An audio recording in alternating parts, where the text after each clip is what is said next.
எல்லாருக்கும் வணக்கங்க. இது ஒரு சின்ன ஒரு அவேர்னஸ் வீடியோ. கண்டிப்பா எல்லாரும் பாருங்க. எங்க வீட்ல நடந்த ஒரு விஷயம். எங்க வீட்ல ஃபர்ஸ்ட் ஃப்ளோர்ல ஒரு பெட்ரூம் இருக்குங்க. அந்த பெட்ரூம்ல நாங்க ஏசி ஃபிட் பண்ணிருக்கோம்.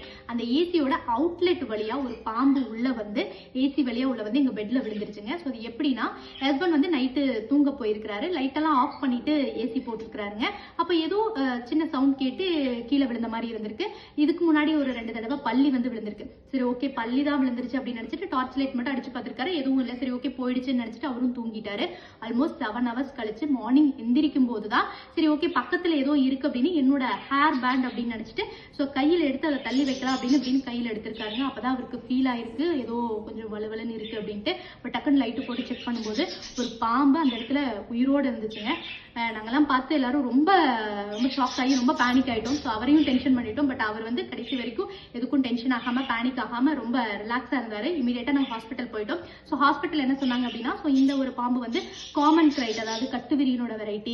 இது கடிக்கும் பொழுது அந்த பைட் மார்க் அப்படிங்கிறது தெரியாது அப்படின்னு சொன்னாங்க. ஏன்னா எங்களால பைட் மார்க் ஃபைண்ட் அவுட் பண்ண முடியலைங்க. ஆனா அதோட வாயிலும் பிளட் இருந்தது, இவரோட ட்ரெஸ்லயும் வந்து பிளட் ஸ்டெயின் அப்படின்னு இருந்துச்சு. அதனாலதான் நாங்க ரொம்பவே பேனிக் ஆயிட்டோம். பட் 2-3 டேஸ் வந்து ரொம்ப அப்சர்வேஷன் எல்லாம் வச்சு கடவுளுடைய அருள் எந்த ஒரு பிரச்சனையும் இல்லை, நாங்க நல்லபடியா வீட்டுக்கு வந்துட்டோம். நான் ஏன் வந்து இந்த விஷயத்தை உங்களோட ஷேர் பண்ணிக்கிறேன், அதாவது ஃபர்ஸ்ட் ஃப்ளோர்லீங்க, கிரவுண்ட் ஃப்ளோர் கிடையாது. ஃபர்ஸ்ட் ஃப்ளோர்ல ஏசிக்கான அவுட்லெட் வந்து அந்த சன்சைட்ல வச்சிருக்கோம். அதுல ஒரு சின்ன ஒரு ஹோல் தான் இருக்கு. அந்த ஹோல் வழியா உள்ள வந்து ஏசிக்குள்ள வந்து வந்திருக்கு அப்படிங்கும்போது உண்மையாலுமே எல்லாருக்கும் கேட்கிற எல்லாத்துக்குமே அது ரொம்ப ஒரு ஆச்சரியமா இருந்துச்சுங்க. அதாவது நம்ம எல்லாருக்குமே பாம்பு அப்படின்னாலே பயம் இருக்கும். இது வெனமசா நான் வெனமசானலாம் தெரியாது. இன்னைக்கு நம்ம வந்து அதுக வாழ்ற இடம் தோட்டம் காடுகளை எல்லாம் அழிச்சுதாங்க இன்னைக்கு வீடெல்லாம் கட்டிட்டு இருக்கோம். அதுகளுக்கும் போற இடம் இல்லை. இருந்தாலும் நமக்கு பாம்பு அப்படின்னா ஒரு ஒரு பயம் வந்து எல்லாத்துக்குமே சின்ன வயசுல இருந்தே இருக்கு. ஸ்டில் இப்ப வரைக்கும் இருக்குங்க. பட் அதனால வந்து கொஞ்சம் சேஃபா இருங்க. இப்படியும் ஒரு ஆப்ஷன் இருக்கு அப்படிங்கிறதுக்காகத்தான் இந்த வீடியோ ஒரு அவேர்னஸ்க்காக உங்ககிட்ட நான் வந்து ஷேர் பண்ணிக்கிட்டேங்க. உங்க வீட்டுல ஏசி இருந்துச்சு அப்படின்னா அதோட அவுட்லெட்ல இருக்கிற அந்த ஹோல்ஸை வந்து ஏதாவது வலை மாதிரி போட்டு கண்டிப்பா க்ளோஸ் பண்ணி விட்டுருங்க.